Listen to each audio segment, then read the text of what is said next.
সুপ্রিয় বন্ধুরা, আসসালামু আলাইকুম। আপনারা হয়তোবা মধ্য এশিয়ার বৃহত্তম দেশ কাজাকিস্তানের নাম শুনেছেন। কাজাকিস্তান ২৭ লাখ বর্গ কিলোমিটার এর বেশি আয়তনের একটি দেশ। এই দেশটা ইরানের চাইতেও বড়। এই দেশটা ইন্ডিয়ার প্রায় সমান আয়তনের দেশ। ইন্ডিয়ার আয়তন ৩২ লক্ষ বর্গ কিলোমিটার, আর এই দেশটার আয়তন ২৭ লাখ বর্গ কিলোমিটার। মাত্র ৫ লাখ বর্গ কিলোমিটার আয়তন কম। কিন্তু ইন্ডিয়ার লোক সংখ্যা যেখানে ১৪০ কোটিরও বেশি, সেখানে এই কাজাকিস্তানের লোক সংখ্যা মাত্র ২ কোটি। বন্ধুরা, এই দেশটাতে বাংলাদেশের কোনো অ্যাম্বাসি নাই, বাংলাদেশের কোনো কনসুলেট অফিস নাই। এটা বড় একটা আশ্চর্যের ব্যাপার। এই দেশটার সাথে ভালোভাবে যোগাযোগের জন্য এই দেশের ভিতরে বাংলাদেশের অ্যাম্বাসি বা কনসুলেট অফিস করা উচিত। এই দেশটা লোহা এবং রৌপ্য উৎপাদনে বিশ্বের মধ্যে এগিয়ে আছে।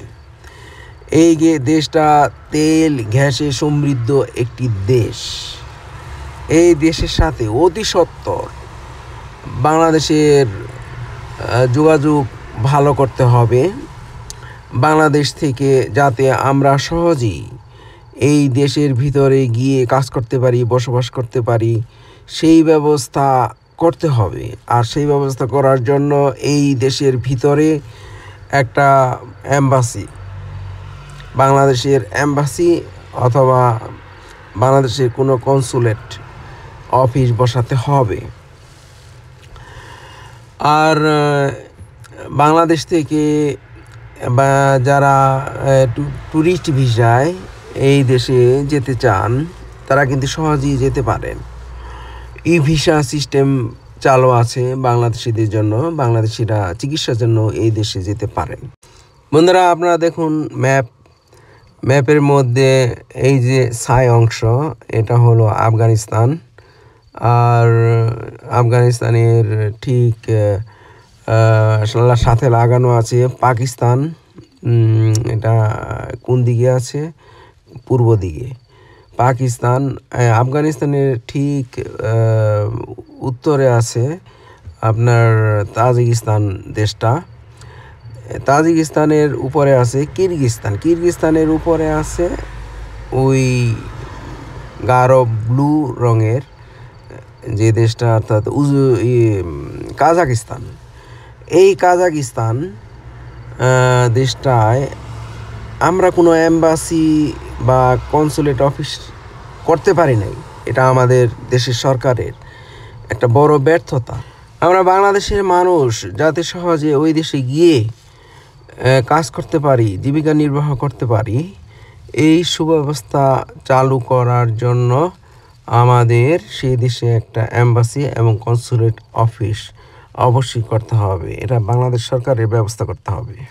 এই দেশের জীবনযাত্রার মান খুবই ভালো, এতই ভালো যে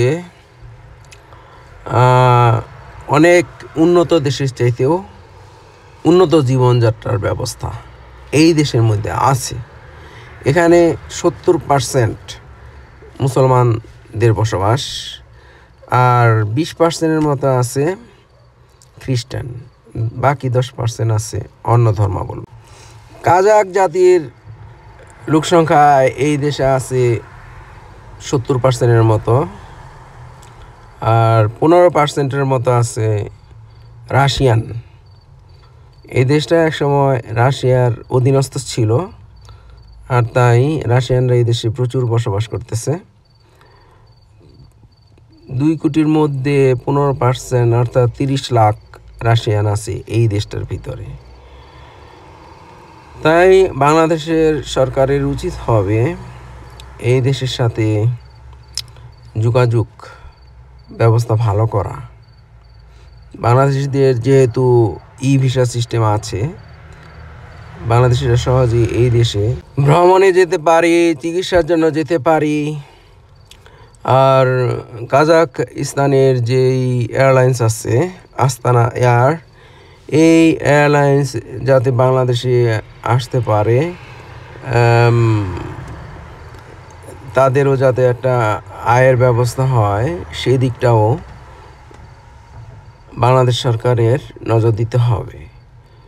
শুধু তো আমাদের স্বার্থের জন্য তাদের সাথে সম্পর্ক করাটা ঠিক হবে না, তাদেরও যাতে ইনকাম সোর্স হয় বাড়ে সেই ব্যবস্থাটিকেও নজর দিতে হবে বাংলাদেশের সরকারকে। বন্ধুরা, এই দেশে ট্রাভেল ভিসায় গিয়ে আমরা আমাদের ভিসা কনভার্ট করতে পারবো না। আমরা যদি এই দেশে ছাত্র হিসাবে যাই, অর্থাৎ স্টুডেন্ট ভিসায় যদি যাই, তারপরে ওখানে গিয়ে কোনো একটা কোর্স করার পরে আমরা আমাদের ভিসাটা সহজেই কনভার্ট করতে পারবো কোনো একটা কাজের কন্ট্রাক্টের ব্যবস্থা করে।